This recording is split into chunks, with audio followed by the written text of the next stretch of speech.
हाँ बेटा, आज की क्लास में अपन देखेंगे solubility of gas in liquid. इससे जो पहले क्लास हुई थी उसमें था सॉलिड इन लिक्विड, उसमें सॉलिड था। आज कौन है? गैस इन लिक्विड, है ना बेटा। तो मुझे बताओ सॉल्यूट कौन है यार? सॉल्यूट है बेटा गैस, और सॉल्वेंट क्या है आज की पढ़ाई में?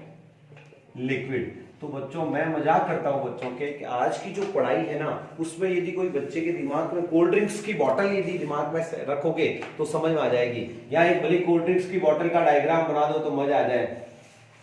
जैसे वो वाली बात हो गई कि जब कुत्ते को भूख लगती है ना तो उसको हड्डी दिख जाती है तो बस उसके एकदम दिमाग में आज तो हड्डी मिल जाए तो मजा आ जाए, वो वाली बात यहाँ पर है कि solidity of gas in liquid पढ़ना हो तो आप सोडा वाटर, आप कोल्ड ड्रिंक्स की बोतल दिमाग में रखो, समझ में आ जाएगा। तो इसमें सॉल्यूट तो क्या है? गैस, और सॉल्वेंट क्या है बेटा? लिक्विड। तो इस पे कौन कौन से फैक्टर इफेक्टिंग करेंगे? इससे पहले 2 फैक्टर पढ़े थे अपन ने, बस उसी तरह से यहाँ पे 4 फैक्टर है बेटा। सबसे पहला फैक्टर है नेचर ऑफ गैस, ठीक है ना। उसके बाद कौन सा पढ़ेंगे? Nature of solvent. तीसरा फैक्टर पढ़ेंगे अपन टेम्परेचर ऑफ द सॉल्यूशन, और चौथा फैक्टर है बेटा effect of pressure. Effect of pressure में अपन एक लॉ पढ़ेंगे, वो है हेनरी लॉ। तो सबसे पहले जो है पहला टॉपिक ले रहे हैं अपन, जो फैक्टर इफेक्टिंग में पहला कौन सा था? Nature of gas. देखिए बच्चों, नेचर ऑफ गैस में पहला टॉपिक अपन ले रहे हैं। तो अब गैसें जो जल्दी से लिक्विफाई हो जाती है, लिक्विफाई कौन होती है भाई? दबता कौन है? जो कमजोर होता है। तो जिनके इंटरमोलिकुलर फोर्स खुद के कमजोर होंगे वो गैसें जल्दी लिक्विफाई हो जाती है। तो जो गैसें जल्दी लिक्विफाई हो जाती है उन गैसों का सॉल्युबिलिटी भी क्या होती है? ज्यादा। तो आपको लिखना है, लिख दीजिए मेरे साथ साथ, those gases which are easily liquefy, ठीक ना, मोर डिजॉल्व इन वाटर, उनकी सॉल्युबिलिटी ज्यादा होती बच्चों। इसमें कौन सी गैसें आती है? ज्यादातर वो गैसें आती है जो पॉइजनस वगैरह। देखो बदमाश है, देखो भगवान ऐसे तो जो पॉइजनस गैस है वो जो ज्यादा डिजॉल्व हो रही है, और जो नॉर्मल गैस है वो कम है। देखो SO2, CO2, अमोनिया, ये गैसें ऐसी है बेटा जो इजीली लिक्विफाई हो जाती है, तो इनकी सॉल्युबिलिटी भी वाटर में ज्यादा है। वाइल, ध्यान देना बेटा, those gases which are not easily liquefied called permanent gases। ऐसी गैसों को केमिस्ट्री में क्या बोलते हैं? परमानेंट गैसेस बोलते हैं बेटा। Permanent gases like hydrogen, oxygen, nitrogen. ये 3 गैसें बदमाश है। कौन कौन सी है बता देता हूं आपको। ये तीनों की जोड़ी है H, हाइड्रोजन, नाइट्रोजन, ऑक्सीजन। ये नॉन पोलर है बेटा, देखो सेम एटम है दोनों में, है ना। तो ये गैसें क्या कहलाती? परमानेंट। और ये लिक्विफाई नहीं होती इजीली, तो अपन लिखेंगे ये है लेस सॉल्युबल इन वाटर। तो एक चीज बताओ, आप बच्चों से पूछता रहता हूं कि ऑक्सीजन पानी में ज्यादा डिजोल्व कहां होती है? ज्यादा होती ना तो अपन पानी जो है, अपन पानी में आराम से रहते हैं। पानी में डूबने से क्यों होती मौत? क्योंकि ऑक्सीजन बहुत कम होती है। या एक्वेरियम जो होता है उसमें ऑक्सीजन नहीं हो तो मछलियां यूं मर के ऊपर आती। क्यों भाई? क्योंकि ऑक्सीजन पानी में उतनी ही डिजोल्व होती है जितनी एक्वेटिक लाइफ के लिए चाहिए। तो ऑक्सीजन वगैरह ये परमानेंट 3 गैसें बदमाश है, ये वाटर में ज्यादा डिजोल्व, ऑक्सीजन बहुत कम होती डिजोल्व। तो ये देख लीजिए, और ये गैसें जो पॉइजनस है ये ज्यादा डिजोल्व होती है। तो ये सॉल्युबिलिटी ऑफ गैस हमेशा उसके नेचर पे डिपेंड करती है। जो ज्यादा इजीली लिक्विफाई होती है ये ज्यादा डिजोल्व हो जाती है इजीली, ठीक बेटा। और ये बदमाश तीनों है, ध्यान रखना, ये डिजोल्व कम होती है। तो ये पहला फैक्टर था, कौन सा? Nature of gas. दूसरा फैक्टर बहुत ही इंपॉर्टेंट है और सबको नॉलेज इसका है बेटा, लिखते ही समझ में आ जाएगा, और वो है बच्चों नेचर ऑफ सॉल्वेंट। याद दिला देता हूं, इससे पहले जो पढ़ा था अपन ने उसमें पढ़ा था ना, याद करो। वही स्लोगन यहां पर लिखना है। क्या स्लोगन था? लाइक डिजॉल्व लाइक, याद कीजिए, लिखा ना, लाइक डिजॉल्व लाइक। क्या मतलब होता है इसका बेटा? इसका मतलब आप अच्छी तरह जानते हो, when the nature of solute and solvent are similar, then they are interact with each other. तो आदमियों का नेचर ही सेम नहीं होगा तो वो कैसे मिलेगा। बस यहां पर भी यही है, व्हेन वही बात लिखनी जो पहले लिखी थी, when nature of solute and solvent are. एक एग्जाम में आपको लिखनी है, बोर्ड एग्जाम में ऐसी लाइन लिखनी चाहिए, इसको बकायदा इन्वर्टेड कॉमा में लिख के ढंग से फिर लिखनी चाहिए, nature of solute and solvent are similar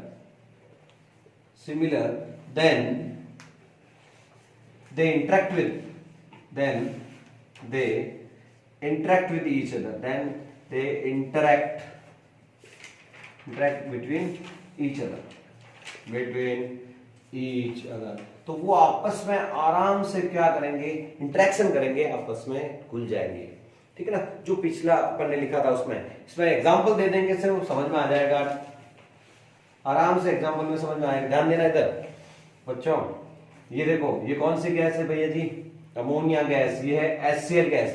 ammonia और HCl गैस को यदि अपन बेंजीन में डिसॉल्व कर रहे हैं तो बताओ डिसॉल्व होगी क्या, नहीं। क्यों, इसका नेचर कैसा है बच्चों, ये तो आयोनिक है, पोलर नेचर की गैस है, और ये कैसा है, ऑर्गेनिक सॉल्वेंट, नॉन पोलर। तो अपन आगे चौकड़ी मार देंगे, क्या मतलब, पहले भी ये कैसे, इसमें डिसॉल्व होगी नहीं क्योंकि इन दोनों का नेचर डिफरेंट है, और अपने है लाइक डिसॉल्व लाइक, तो अपन लिखेंगे यहाँ नॉट डिसॉल्व। ओके बेटा, और अब देखो ऊपर देखो, यहाँ यही गैस है, कौन कौन सी, अमोनिया और HCl लेकर के मैं वाटर में डिसॉल्व करता हूं। देखो ये तो वाटर से बढ़िया फर्स्ट क्लास दोस्ती कर लेता है। अमोनिया वाटर में डालोगे तो अमोनियम हाइड्रोक्साइड बना लेगी, इसी तरह से ये वाटर से दोस्ती इंटरेक्ट कर लेगी बेटा आपस में, और ये क्या बना देगा, हाइड्रोनियम आयन बन जाएगा, प्लस OH H3O प्लस बन जाएगा, प्लस Cl माइनस।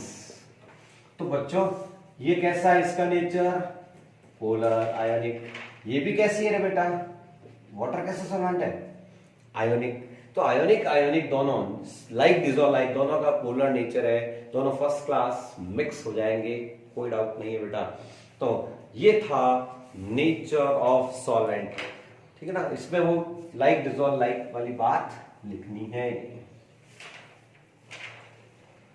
तीसरा फैक्टर बहुत ही शानदार फैक्टर है बेटा, टेम्परेचर। ओके, टेम्परेचर कैसे इफेक्ट करता है बेटा, तो आप मुझे बताओ, इसके लिए भी मैं कहता रहता हूं, ठंडा मतलब कोको कोला। कोई कहता है क्या गर्म लाओ, कभी संडे की दुकान पे जाते हैं ना तो आप क्या कहते हो, क्या ठंडा लाओ, कोई कहता है गर्म लाओ, क्यों भाई ठंडा क्यों लाना है, क्योंकि ठंडा होगा तो ही ज्यादा गैस डिसॉल्व होगी। कोई गर्म पीता है क्या, उसको कोल्ड ड्रिंक्स ला के रखी और गर्म होने के बाद कोई पीता है क्या, नहीं पीता है। तो अपन क्या लिखेंगे यहाँ, when the temperature is low then solubility of gas in water is higher। तो अपन लिखेंगे यहाँ, ठीक है ना, on increasing temperature, on increase temperature, solubility of gas in liquid decrease उसको आपने समझते लीस्ट प्रिंसिपल लगाओ आप, इसमें आराम समझ में आएगा क्यों डिक्रीज होती है। लिखिए, it explain by Le Chatelier principle, Le Chatelier's principle. क्या कहता है प्रिंसिपल बेटा, कि जो चीज हो रही है उसका उल्टा करना है, और क्या करना है, ली चैटरलियर्स प्रिंसिपल। क्या है ये principal, according to this law, या ठीक है ना, according to this लिख देते हैं, according to this when temperature increase, लिखते जाओ बेटा, temperature increase, kinetic energy, के का मतलब क्या है, kinetic energy of gas particles increase। हाँ भैया जी, काइनेटिक एनर्जी बढ़ती है तो क्या होता है, पार्टिकल्स के बीच में कोलाइड होगा, क्या होगा, पार्टिकल्स एक दूसरे को टक्कर मारेंगे और टक्कर करते वो एस्केपिंग हो जाएंगे, टक्कर मारेंगे एक दूसरे को तो सरफेस पे आ जाएंगे, सरफेस से गैस के पार्टिकल, कोल्ड ड्रिंक्स रखो आप, कोल्ड ड्रिंक्स रखते हो तो देखते हो गैस के बुलबुले ऊपर आता है ऐसे, तो धीरे धीरे सरफेस से क्या होंगे, ऊपर चले जाएंगे। बस यही बात है कि पार्टिकल्स कोलाइड करेंगे, ठीक है ना, particle increase and gas particles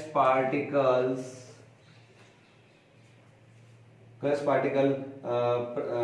कह सकते हैं, come back at surface of liquid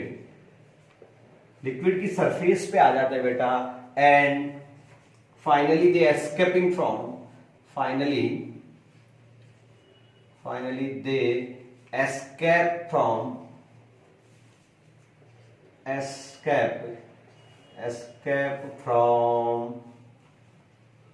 surface of liquid। तो लिक्विड की सरफेस से हवा में चली जाती है गैस और उसकी सॉलिबिलिटी क्या हो जाती है, कम। तो बताओ बच्चों, ठंडा मतलब ठंडे पानी में नहाने में मजा क्यों आता है, ये बता दो। क्योंकि ठंडा पानी रहेगा ना तो उसमें ऑक्सीजन ज्यादा रहती है, तो बॉडी को ऑक्सीजन ज्यादा मिलती है, ठीक है बेटा। ठंडा पानी पीने में मजा आएगा, ठंडा, क्योंकि ब्रेन को ऑक्सीजन मिलनी चाहिए, सीधी बात है। तो गर्म पानी से नहाने मजा नहीं आता, ये चीजें भी है इसी के अंदर आ रही है ना, ये साफ दिख रहा है कि ठंडा होगा तो गैस की सॉलिबिलिटी ज्यादा होगी। इसलिए कोको कोला की बोतल बनवाई थी स्टार्टिंग में, मैंने स्टार्ट करते क्यों बनवाई, क्योंकि इसमें फैक्टर आ जाएंगे आपके सारे, हेनरी लॉ आने वाला है वो भी आपको पता चल जाएगा फोर्थ में। तो लास्ट फैक्टर कौन सा है बच्चों, इफेक्ट ऑफ प्रेशर। तो टेम्परेचर का तो पता चल गया होगा कि टेम्परेचर बढ़ाओगे तो सॉलिबिलिटी कम हो जाएगी, इसलिए ठंडा ठंडा ही रहना चाहिए, कूलिंग जो है बढ़िया है ठंडा रखने के लिए। और चौथा फैक्टर है बेटा effect of pressure. Effect of pressure explain by Henry 1803 1803 में ना, 18वीं सेंचुरी में इसको एक्सप्लेन किया था। अच्छा रूल है, याद दिला देता हूं। Effect of pressure on solubility of gas in liquid, solubility of gas in liquid। और ठीक है ना, अपन लिखेंगे इसके तो हेडिंग डल जाएगा और साथ साथ एक लाइन लिख देंगे, it is explain by Henry in 1803। इसको समझाया तो सबसे पहले इसी के अंदर अपन पढ़ेंगे हेनरी लॉ। तो हेनरी लॉ को समझाने से पहले आपके दिमाग में एक चीज डाल देता हूं, समझ में आ जाएगा, स्टेटमेंट एग्जाम में याद आ जाएगा। आप कोल्ड ड्रिंक्स की बोतल खोलते हो, मैंने बनवाई हो, कोल्ड ड्रिंक्स की बोतल खोलते ना बेटा, तो कोल्ड ड्रिंक्स वो आवाज क्यों आती, तो पता चल गया होगा कि उसमें बेचारी गैस को दबा के वो ढक्कन बंद कर देते हैं। तो जब ढक्कन खोलेंगे तो गैस दबी हुई है तो बाहर निकलेगी वो। तो बस वही वाली बात है कि solubility of gas is directly proportional to pressure apply on the solution at constant temperature constant रखना है। तो स्टेटमेंट क्या है, according to this law, according to लिखो आप, according to this law at constant temperature, at constant temperature solubility of gas in liquid is directly proportional to directly proportional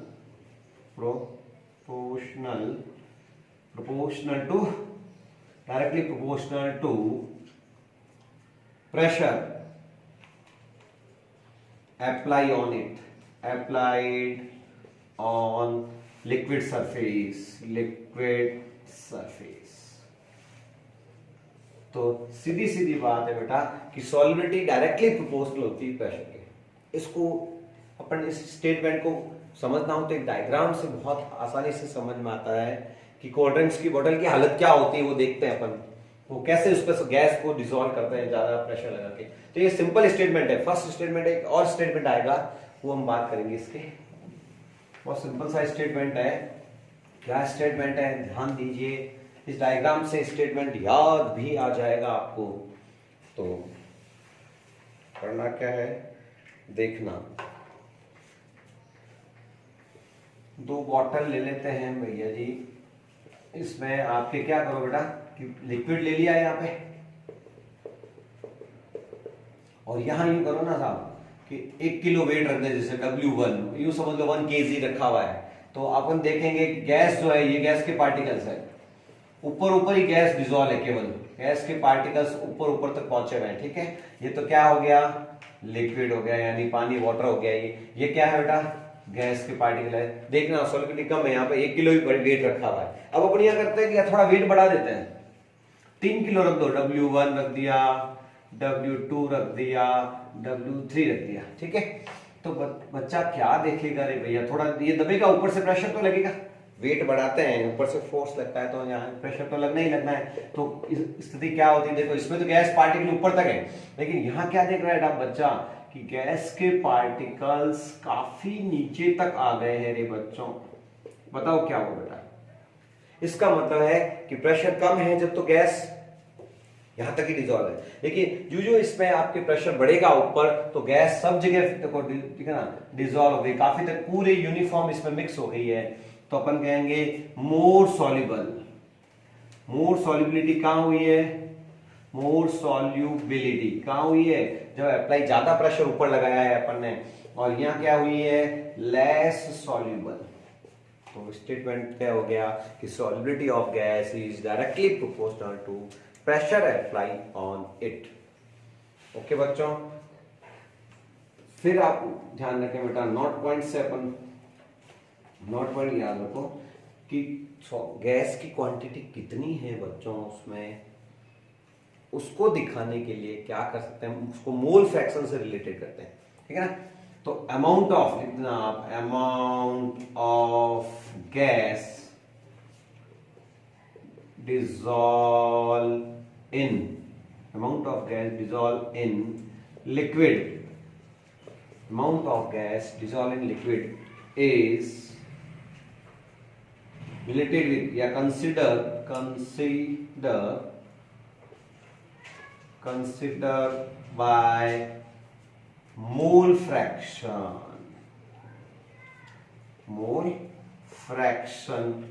of A gas. तो amount कितनी वो dissolve हुई है, quantity उसकी कितनी हुई है, वो किससे दिखाई जाती है बेटा, mole fraction of gas. And according to Dalton's law, partial pressure of gases are partial pressure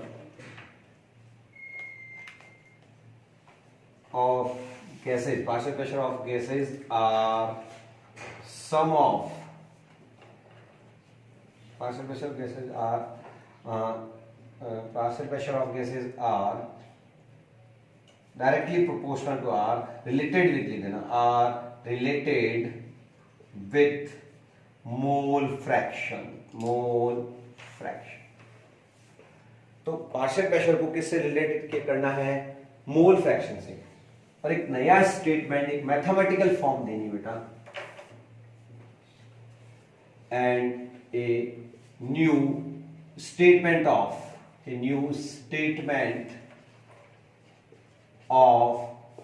Henry law given in following वे, और इसका नया फॉर्म देखिए आप बेटा, वो है P is proportional to X। What is the meaning of P? P क्या है वो देखते हैं। P तो यहां है पार्शियल प्रेशर, और X क्या है, मोल फ्रैक्शन। P क्या है यहाँ पे, पार्शियल प्रेशर है, और X क्या है, मोल फ्रैक्शन।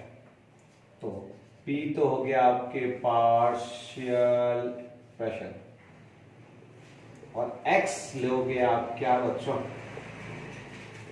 Mole fraction. ठीक है बेटा, अब देखना साहब, स्टेटमेंट आप बना सकते हो easily.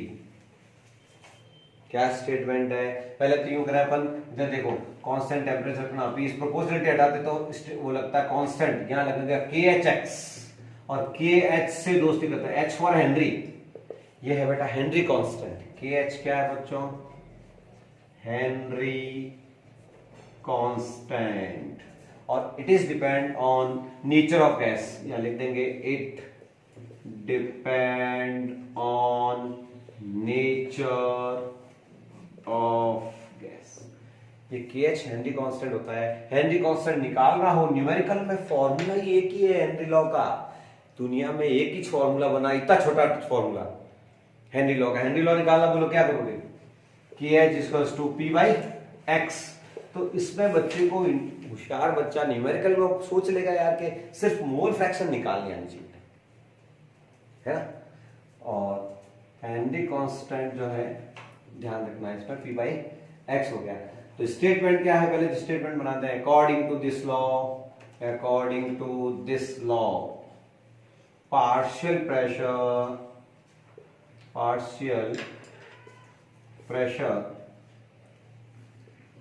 of any gas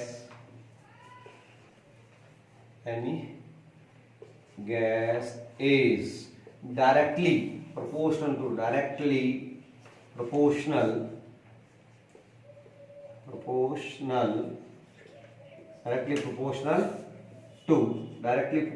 to mole fraction of a gas, mole fraction of a gas। ये इसका एक मैथमेटिकल स्टेटमेंट देना चाहते हैं तो P is proportional to X, partial pressure mole fraction के डायरेक्टली प्रोपोर्शनल होता है। तो ये था बेटा हेनरी लॉ। अब क्वांटिटी गैस की किससे दिखाता है? X से। तो हेनरी कांस्टेंट मान लीजिए किसी के दिए हुए हैं अपन, तो एक चीज और आपकी क्लियर कर देता हूं, फिर इसकी पढ़ेंगे अपन लिमिटेशंस।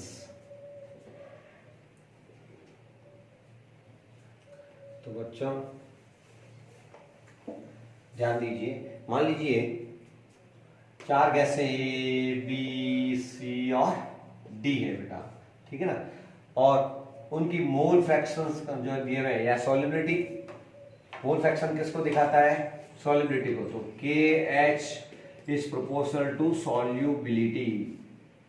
अब आप इस फॉर्मूले को देख के बता सकते हो कि हेनरी कांस्टेंट जितना ज्यादा है, मान लीजिए मैं 4 गैसें ले रहा हूं ABCD, इनके हेनरी कांस्टेंट ले लेता हूं 10, 20, 40, 80, तो आप आराम से बता सकते हैं कि किसकी सॉल्युबिलिटी ज्यादा होगी। हेनरी कांस्टेंट सॉल्युबिलिटी का क्या होता है बच्चों? Inversely proportional. तो आराम से हेनरी कांस्टेंट आपको देगा, उसको गर्ज होगी तो दिए हुए आएंगे हेनरी कांस्टेंट। हेनरी कांस्टेंट जितना ज्यादा होगा, ये रहा सॉल्युबिलिटी और हेनरी कांस्टेंट में रिलेशन, KH अपॉन सॉल्युबिलिटी, है ना बेटा।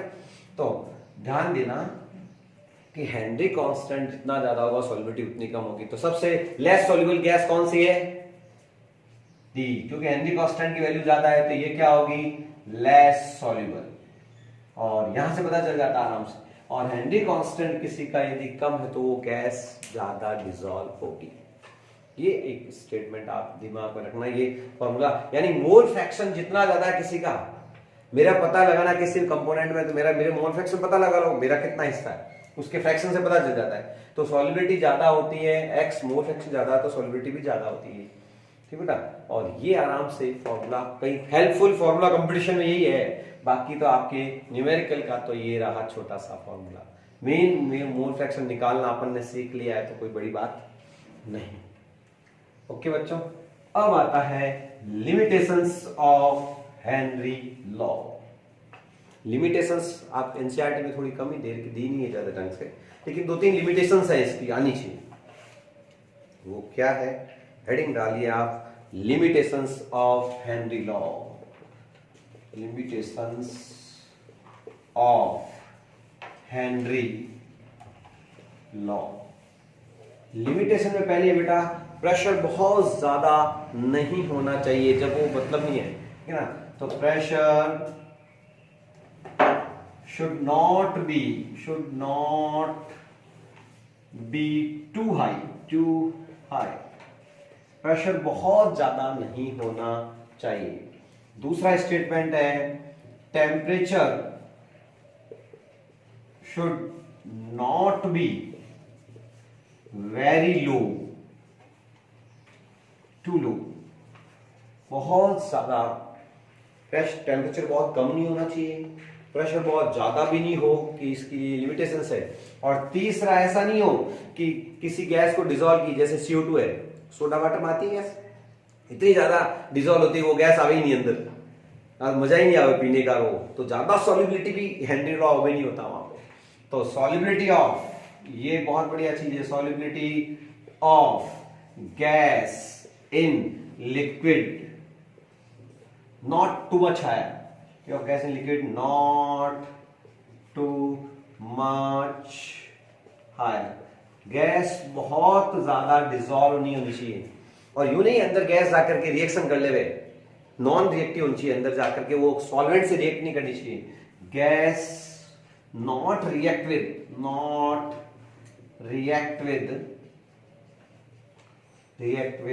सॉल्वेंट, यूं नहीं कि वो गैस जाकर के सॉल्वेंट से ही रिएक्शन कर ले। जैसे ये, इसको एक बढ़िया एग्जांपल से समझा देता हूं कि यहां हेनरी लॉ ऑफ क्यों नहीं हुआ, उससे समझ में आ जाएगा।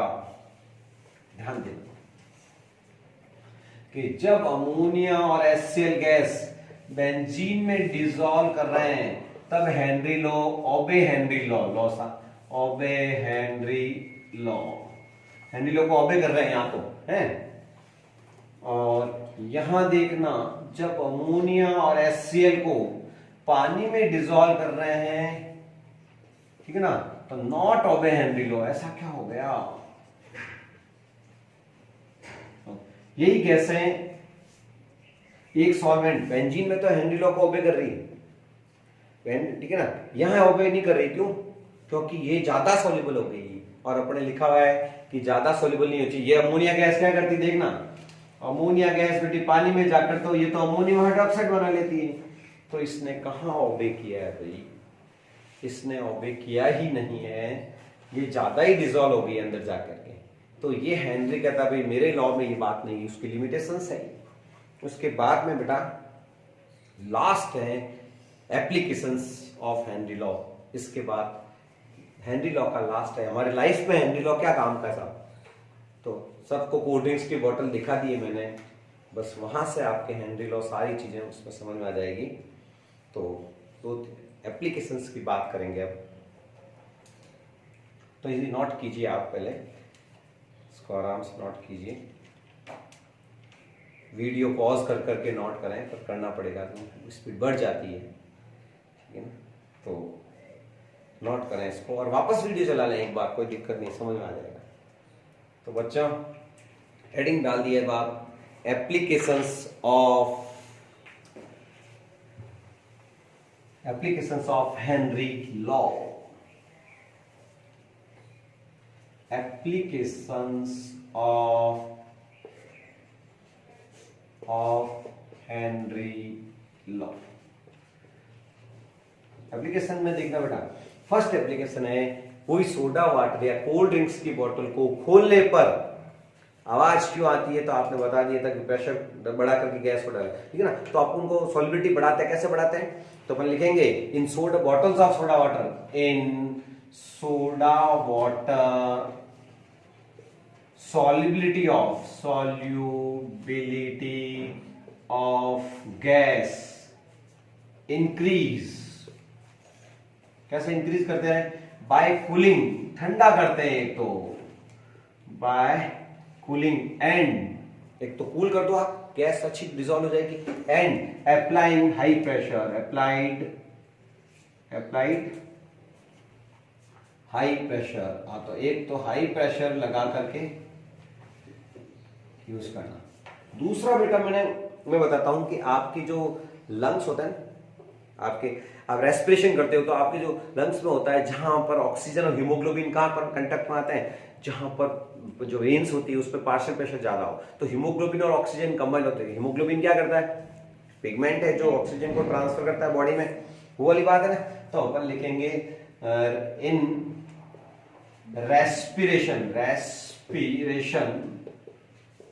रेस्पिरेशन, हीमोग्लोबिन, और ठीक है ना, haemoglobin add with haemo, HB का मतलब क्या है बेटा, haemoglobin add with oxygen where the PP, PP का मतलब क्या है, partial pressure is higher, partial pressure is higher in veins. जहां पे हायर होता है वहां हीमोग्लोबिन किसके साथ जुड़ जाता है, तो हीमोग्लोबिन को अपन एचबी से डिनोट करते हैं और ऑक्सीजन के साथ जुड़ जाता है कब, जब क्या हो बेटा, हाई प्रेशर पर, हाई प्रेशर पर। और बच्चों वेन्स में जहां प्रेशर कम हो जाता है ना बच्चों, वहां से वापस ये हट जाता है, HbO2 ब्रेक हो जाता है लो प्रेशर पे और वापस वो HP दे देता है, O2 दे देता है। तो इस तरह से हमारे रेस्पिरेशन में भी, बॉडी में जो रेस्पिरेशन होता है वहां पर भी गैस का जो ट्रांसमिशन होता है वो इस तरह से होता है।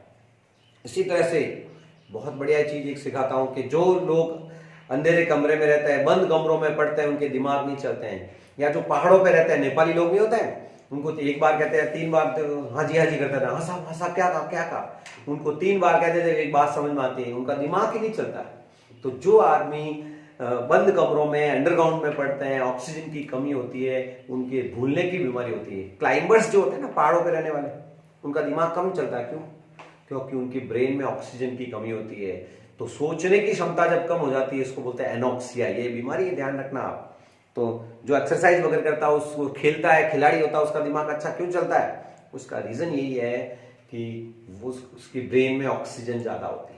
बहुत सिंपल सी बात है। तो भूलने की बीमारी याद रखना, ये होती है एनॉक्सिया। तो ये आप जो है एनॉक्सिया क्या है पूछ सकते हैं, एनॉक्सिया, एनॉक्सिया क्या होती है कि क्लाइंबर्स जो होते हैं, जो हायर हिल स्टेशन पे रहते हैं, उनकी ब्रेन में ऑक्सीजन कम होना, दैट इज कॉल्ड एनॉक्सिया। तो बच्चों ये एप्लीकेशंस है। एक और है स्कूबा ड्राइवर्स। तो एक्चुअली आपको क्या करना है कि एनसीईआरटी की जो टेक्स्ट बुक है वहां सब दिया हुआ है। स्कूबा ड्राइवर्स जो होते हैं ना, गोताखोर नहीं है, समुद्र में गोता लगाते हैं। स्कूबा डाइवर्स क्या होता है बेटा, जब नीचे जाते हैं तो ऊपर पानी आ जाता है, ठीक है ना, तो अब उनको सांस लेने में क्या होती है तकलीफ, तो वो क्या करते हैं, मिक्सचर ऑफ गैसेज यूज करते हैं रेस्पिरेशन में। तो वो भी हेनरी लॉ की एप्लीकेशन है। वैसे ये एप्लीकेशन क्योंकि थ्योरी है बेटा, ये आपको अपनी नोटबुक में से, टेक्स्ट बुक में से इनको लिखना है। वो स्कूबा डाइवर्स वाली बात मैंने आपको बुक में से नोट कर लेनी है और उसको रीड कर लेना है। तो ये एप्लीकेशन वैसे मैं बुक से लिखने के लिए कहता हूं, लेकिन फिर भी मैंने आपको समझा तो दी है। अब आपको अपनी बुक से देख करके लिख देना, या फिर मैं आपको भेज दूंगा फोटोज, ठीक, ओके।